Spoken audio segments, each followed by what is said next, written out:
안녕하세요. 지금부터 촉산기능사 해설 강의를 시작하겠습니다. 첫 번째 문제는 한우의 외모 심사 항목에 관한 문제로 최적에 해당하지 않는 항목을 알아야 하는 문제입니다.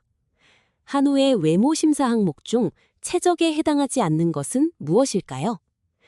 여기서 정답은 4번 뒷다리 상태입니다.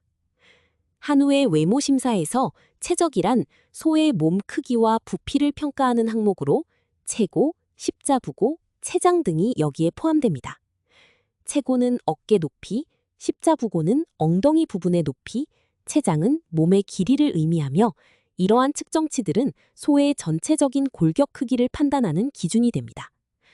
반면 뒷다리 상태는 다리와 발굽의 형태, 자세, 건강 상태를 평가하는 항목으로 체적이 아닌 지제평가 항목에 해당합니다. 외모 심사는 크게 체적, 체형, 균형, 지제 등으로 구분되며 각 항목은 소의 종합적인 가치를 판단하는 데 활용됩니다. 따라서 뒷다리 상태는 체적이 아닌 별도의 평가 항목임을 기억해 두시기 바랍니다. 두 번째 문제는 한우 비육 후의 마무리 사료 급여에 관한 문제로 적절한 급여 기간을 알아야 하는 문제입니다. 한우 비육 후의 마무리 사료 급여 기간으로 가장 적절한 것은 언제부터일까요? 여기서 정답은 2번. 출하 2개월부터 3개월 전부터입니다. 한우 비육 후의 마무리 사료 급여는 일반적으로 출하 2개월부터 3개월 전부터 시작하는 것이 가장 적절합니다. 이 시기는 비육 후기에 해당하며 에너지 함량이 높은 농우 사료를 집중적으로 급여하여 근내 지방, 즉 마블링이 잘 형성되도록 유도하는 매우 중요한 단계입니다. 1번처럼 1개월 전부터 급여하면 마무리 비육 효과가 충분히 나타나지 않아 육질 등급 향상에 한계가 있습니다. 3번, 4개월부터 5개월, 4번, 6개월 전부터 급여하면 사료비가 과도하게 증가하고 지방이 과도하게 축적되어 경제성이 떨어질 수 있습니다. 따라서 출하 2개월부터 3개월 전이 마블링 형성과 경제성을 모두 고려한 최적의 마무리 사료 급여 시기라고 할 수 있습니다. 세 번째 문제는 젖소 경산호의 건유기 관리에 관한 문제로 가장 중요한 관리 사항을 알아야 하는 문제입니다. 젖소 경산호의 건유기 관리에서 가장 중요한 것은 무엇일까요? 여기서 정답은 1번 유방염 예방입니다. 젖소 경산호의 건유기는 착유를 중단하고 다음 비유기를 준비하는 매우 중요한 시기로 이 기간 동안 가장 중요한 관리는 유방염 예방입니다. 건유기에는 유두관이 닫히는 과정에서 세균 감염에 취약해지므로 건유 시 항생제를 유두에 주입하는 건유 연고 처치와 위생적인 우사 환경 유지가 필수적입니다.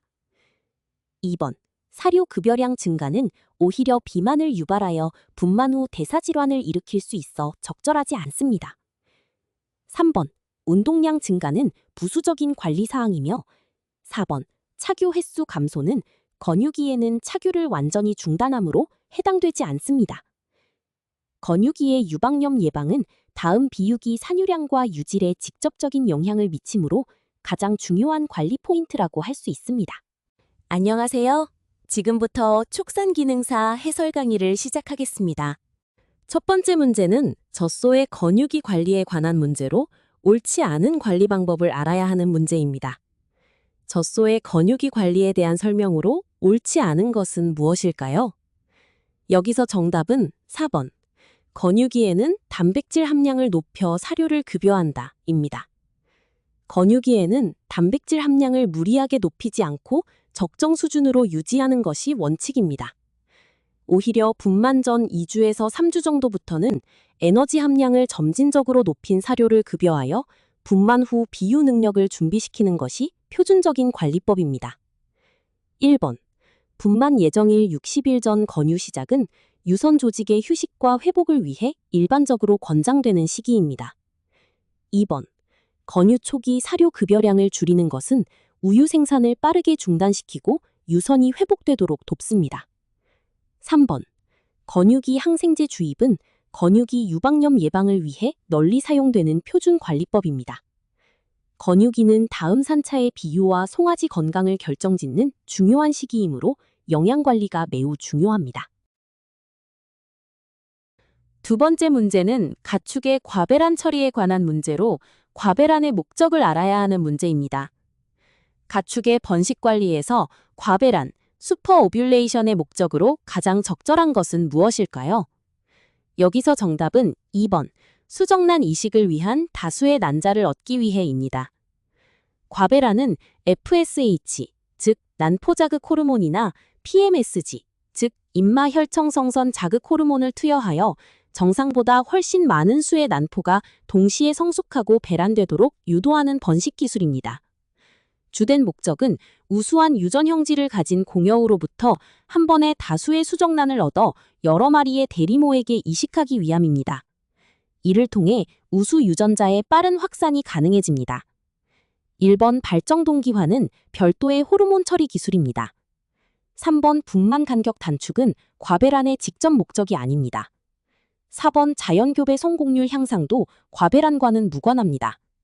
과배란은 수정란 이식 산업의 핵심 기술이며 우수 종축의 후대를 단기간에 대량 생산할 수 있어 가축 개량 속도를 획기적으로 높이는 방법입니다.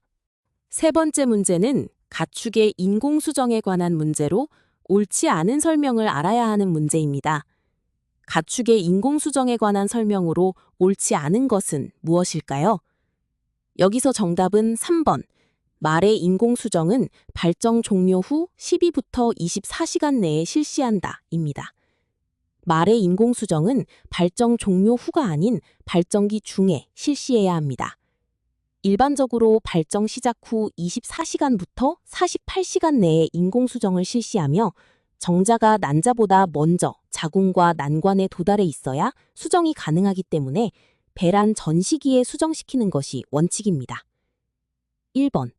소의 직장검사를 통한 난소와 자궁 상태 확인은 정확한 수정 시기를 결정하는 표준 방법입니다. 2번. 돼지의 경우 자궁경관을 통과해 자궁체에 직접 정액을 주입하는 신부 인공수정 방식이 널리 활용됩니다. 4번. 면양은 질경을 이용해 자궁경관에 정액을 주입하는 방식이 일반적입니다. 가축별로 생식기 구조가 다르므로 각 가축에 맞는 인공수정 기법을 정확히 적용해야 임신율을 높일 수 있습니다. 안녕하세요. 지금부터 축산기능사 해설 강의를 시작하겠습니다. 첫 번째 문제는 사료 원료인 보리에 관한 문제로 보리의 사료적 가치를 알아야 하는 문제입니다. 보리의 사료적 가치에 대한 설명으로 옳은 것은 무엇일까요? 여기서 정답은 4번, 단백질 함량이 옥수수보다 높고 라이신 함량도 더 풍부하다입니다. 보리는 옥수수에 비해 단백질 함량이 11%부터 13%로 더 높고 필수 아미노산인 라이신 함량도 더 풍부합니다. 따라서 보리는 단순히 에너지원으로만 사용되는 옥수수와 달리 단백질 보충 효과까지 기대할 수 있는 사료 원료입니다. 1번, 단백질 함량이 옥수수보다 낮다는 설명은 사실과 반대로 옳지 않습니다. 2번, 베타글루칸 함량이 높아 단위동물 소화에 유리하다는 설명도 틀렸습니다. 오히려 베타글루칸은 단위동물의 장 점성을 높여 소화에 불리하기 때문에 효소제를 함께 첨가하는 경우가 많습니다. 3번, 에너지 함량이 옥수수보다 높다는 설명도 틀렸습니다. 보리의 에너지 함량은 옥수수보다 약간 낮은 편입니다. 두 번째 문제는 사료용 지방의 사용에 관한 문제로 옳지 않은 설명을 알아야 하는 문제입니다. 사료용 지방에 대한 설명으로 옳지 않은 것은 무엇일까요? 여기서 정답은 4번, 단위동물 사료에는 첨가하지 않는 것이 좋다입니다. 지방은 단위동물 사료에도 에너지 밀도를 높이기 위해 적절히 첨가할 수 있습니다. 특히 여름철 고온 스트레스 시기에 사료 섭취량이 줄어들 때 지방을 첨가하면 적은 양의 사료로도 충분한 에너지 섭취를 유지하는 데 효과적입니다. 1번, 에너지 밀도를 높이는 데 효과적이라는 설명은 옳습니다. 지방은 1g당 약 9kcal로 탄수화물의 2배가 넘는 에너지를 공급합니다. 2번, 사료의 먼지를 줄이고 펠렛 품질을 향상시킨다는 설명도 옳습니다. 지방은 사료 입자를 결착시키는 효과가 있습니다. 3번, 반추위에서 분해되지 않는 보호지방, 즉 바이패스 팻이 있다는 설명도 옳습니다. 보호지방은 반추위 미생물 활성을 방해하지 않고 소장에서 흡수되어 고능력 젖소의 에너지 보충에 활용됩니다. 세 번째 문제는 사료 첨가제 중 효소제에 관한 문제로 효소제의 작용을 알아야 하는 문제입니다. 사료 첨가제 중 효소제에 대한 설명으로 옳은 것은 무엇일까요? 여기서 정답은 2번 단위동물 사료에 첨가하여 비전분 다당류의 소화율을 높인다입니다. 효소제는 주로 닭과 돼지 같은 단위동물 사료에 첨가하여 비전분 다당류, 즉 NSP의 소화율을 높이는 데 사용됩니다. 특히 보리, 밀, 호밀 등에 함유된 베타글루칸이나 아라비노자일란 같은 성분의 소화를 돕습니다. 단위동물은 이러한 성분을 분해할 효소를 자체 생산하지 못하기 때문에 외부에서 효소를 첨가해주는 것입니다. 1번 반추동물 사료에 첨가하여 반추위 발효를 촉진한다는 설명은 틀렸습니다. 반추동물은 미생물이 NSP를 분해하므로 일반적으로 효소제 첨가 효과가 적습니다. 3번 항산화 효과가 주된 기능이라는 설명도 틀렸습니다. 항산화는 비타민 E나 BHT 같은 항산화제의 기능입니다. 4번 장내 유익균 증식 영양소는 프리바이오틱스의 역할입니다.